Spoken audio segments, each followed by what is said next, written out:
Hello, Antonia here from Easy Health Steps, and I want to ask you a question. How important do you think healthy digestion is when it comes to your overall mood and health? So it's really interesting to note that when your digestion is off, you're having the worst day ever. Think about it, from the way your clothes may or may not be fitting to dreading social outings and dreading the next time you have to eat, even though you're really hungry, but because your tummy is already playing up, it really just affects your whole day. So alternatively, when your digestion is perfect, you're having the best day ever, right? So there's a huge link between the two.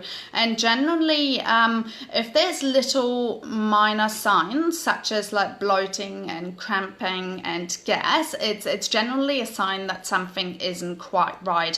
So it could be that you think, okay, I'm producing a little bit too much gas, or perhaps it's even a little bit on the smelly side, and all of that basically goes to show that something isn't quite right. So in the event that you do feel uncomfortable, you got to use those clues and see why it is that your body is reacting that way. And it's actually quite common. Like, so many people these days do have digestive issues, and there could be like a number of reasons behind it. So today I want to talk about 4 tips that you can start to implement to basically improve overall digestion.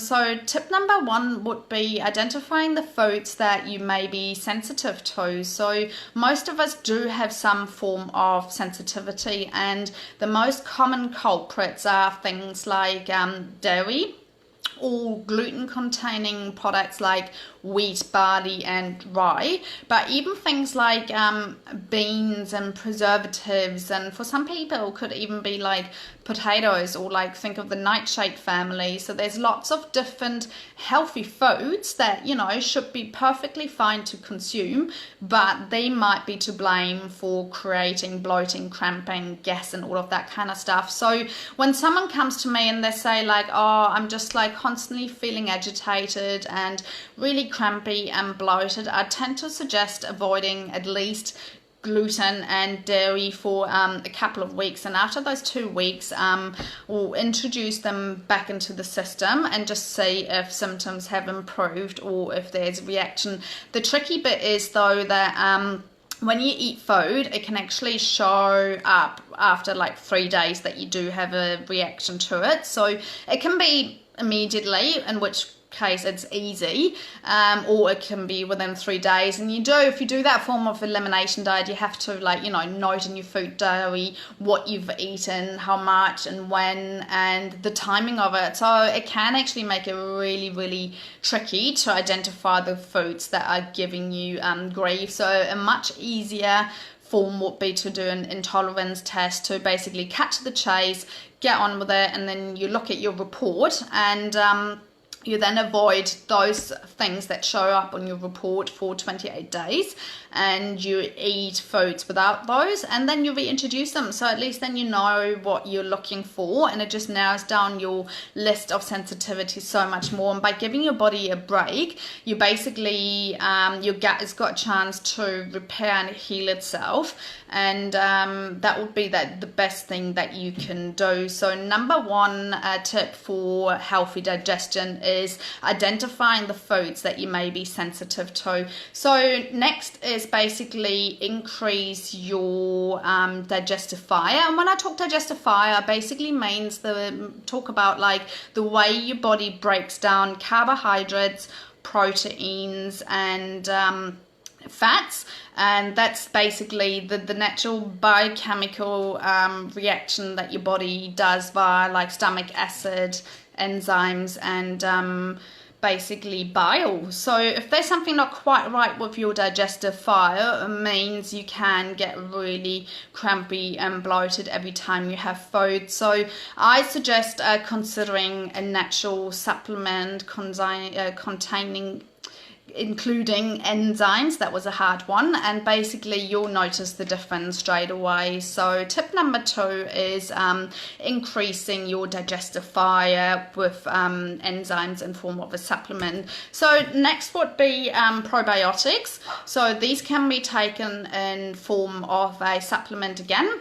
They normally contain different strains and are designed to increase the good guys in your gut, which also help breaking down the foods. So there's lots of different things on the market, so you do want to be careful and find out what strains you need and the strength and so on and so forth. And I also recommend increasing general consumption of fermented foods such as sauerkraut, kombucha, kimchi, yogurt, that kind of stuff, because if you expose your body to different strains of helpful good bacteria, the more you have inside you, the better your digestion is going to be, because those guys are basically going to do all the hard work for you. So you may have already tried all of those things, like, you know, finding a diet that works for you, working on your digestive fire and adding lots of probiotics to your diet, and you're still experiencing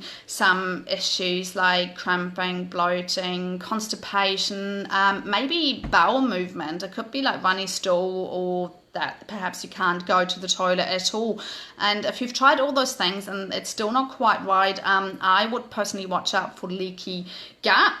So leaky gut is commonly used to describe a process where your small intestines decide what goes through to your blood flow and what goes in, like, you know, kind of ciphering through the good and the bad stuff. So if that isn't working properly anymore, you basically end up with inflammation and a whole myriad of other health issues that are really going to be holding you back. So when someone comes to me and says, oh hey, I used to be able to eat X, Y, and Z and now I can't, and I just feel constantly bloated and I'm tired and achy and all of these things, I tend to watch out for leaky gut. So if you're not sure about any of this, let me know. But if you basically follow those 4 directions, you've got your key elements in terms of digestive health, and it's a very, very good starting point. So to summarize it all,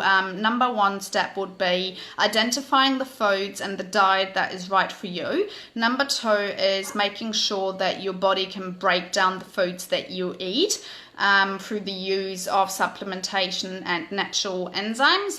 Number 3 would be probiotics to increase your good gut flora in form of a supplement, or fermented foods, or ideally both if you can.